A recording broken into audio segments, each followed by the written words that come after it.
Hi there, I'm Barry Kendrick, and I have been shooting the Thompson Center Contender and the .30 Herrett since 1974. As a matter of fact, I cut my reloading teeth on the .30 Herrett. I've made literally thousands of rounds of .30 Herrett brass and ammo. I have never had a misfire or a case head separation. I am not going to sit in the middle of the living room floor with my legs crossed and a set of .30 Herrett dies explaining the process of making .30 Herrett brass.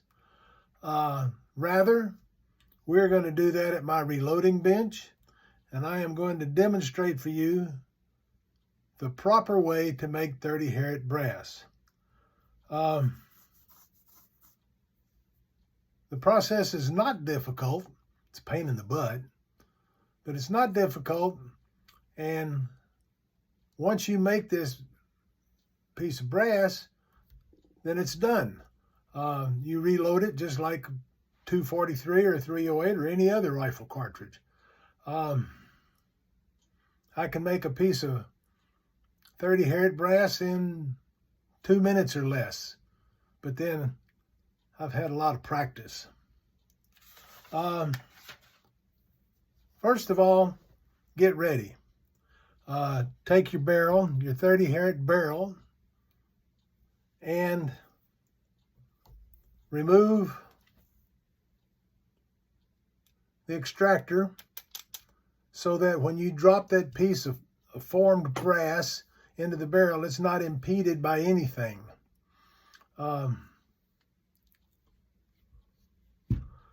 You're going to form this brass and get to a final dimension before we start cranking out case after case. You're going to ruin a few 30-30 pieces of 30-30 brass, 7 or 8, 9, I don't know, before you get to that final dimension that works in your barrel. Keep foremost in your mind that the .30 Herrett head spaces on the shoulder, like any other bottleneck rifle cartridge. It does not head space on the rim like the 30-30. Okay, are you ready? Let's get going. Let me change my camera here.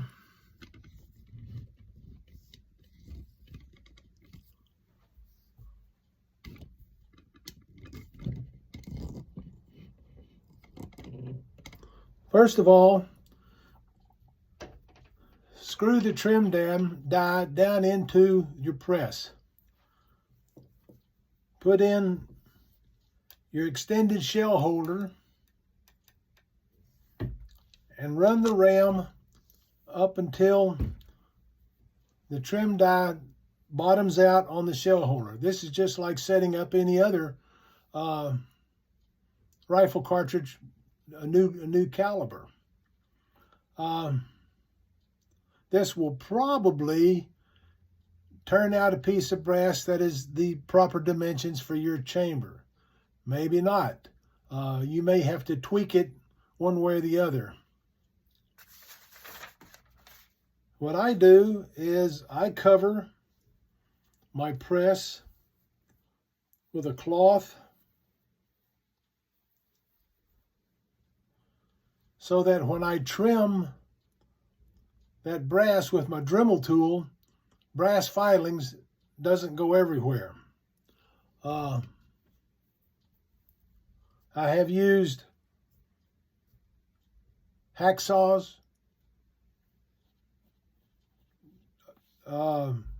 tubing cutters with some success. However, many years ago, I settled on a Dremel tool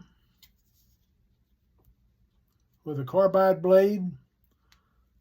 Makes quick work of the process, and it's somewhat effortless. However, like I said, it is a pain in the butt, And getting this down to a science it takes practice. Keep the carbide blade of the Dremel tool off the die. You don't want to grind into that die. So let's go here. Let's get started. You take the 30-30 case and lube it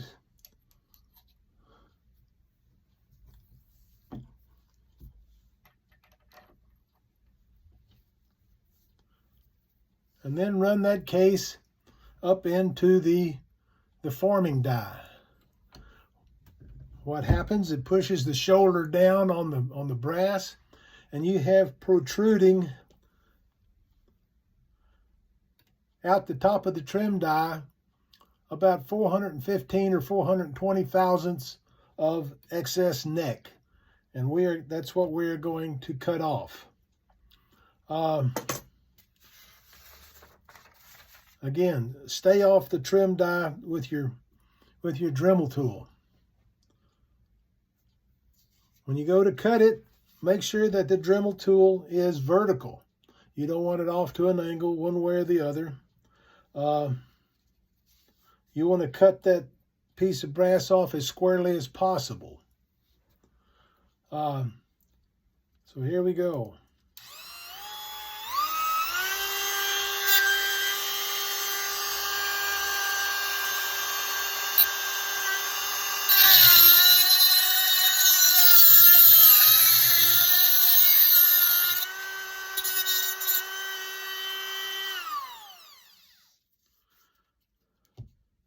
And what you have, you get off this piece here, it's hot. This is what comes off. And you have protruding at the trim die about 15 to 20 thousandths of the case neck still. And we're going to take that down. You get a fine file. I like a mill smooth. Take the file and run it back and forth until you find the absolute flat of it. And then start to work on that excess brass. Come at it from several different angles, not just one constantly. You can feel the file cut the brass.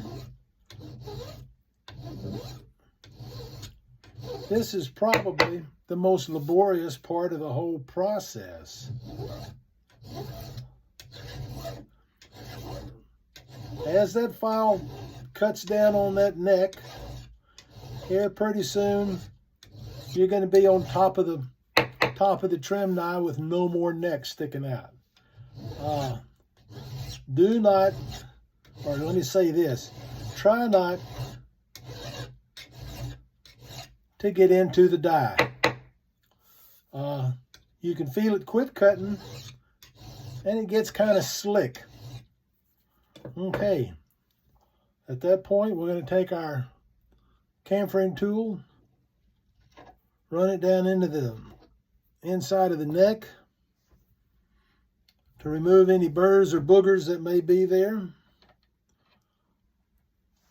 Wipe off the lube. Clean up the neck.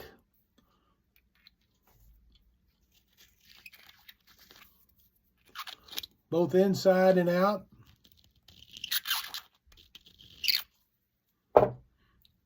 Might add that that's going to be full of brass filings, so be careful so that don't dump it on your bench like I just did.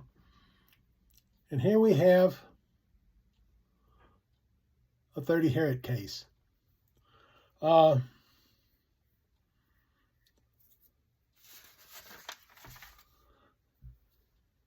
Now, I have two presses on my bench. I have an RCBS rock chucker and a Bonanza coax. And I run the piece of brass up into .30 caliber neck sizing die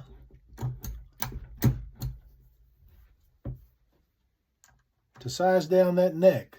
Now, when you do that, stay off the shoulder.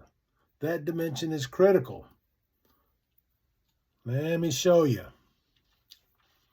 Here we have our barrel, and we're going to drop that case down into the chamber, and it should be protruding 2 to 3 thousandths of an inch above the back end of the breech of the barrel. Maybe you can see that on this top side here. It's just barely, you just barely feel it.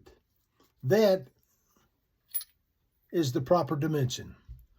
Should you push that piece of brass, size that brass to the point it's flush with the back end of the barrel, you've sized it too much and you're going to have problems down the road. You should be able to just feel that piece of brass. I now trim the cases on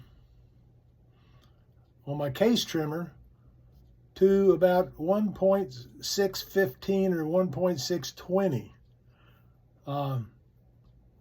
The books and all the data calls for 1.605. But if you trim it longer than that, 1.615 or 1.620, that's not going to hurt a thing. And again, try the formed case in the barrel.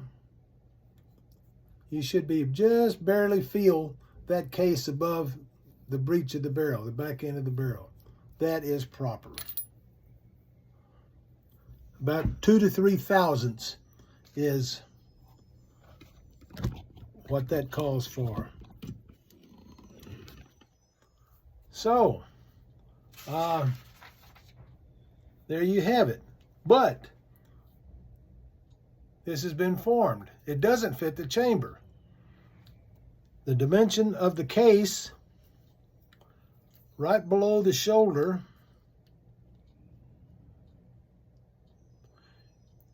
is 0.405. A fired case, you must fire form this brass in the chamber. Put it in there and shoot it so the brass can take up the full chamber.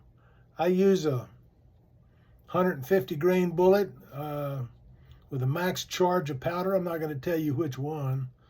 And that will totally blow out that case in the chamber. Now you can reload it and hunt with it and get your best accuracy. The fired case in the chamber comes out to about 412 thousandths.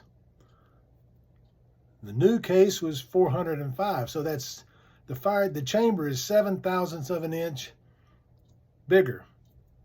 Also, the case is going to shorten because the brass is going this way. It's going to take it somewhere and it's going to get shorter. Again, proper, according to the books, is 1.605.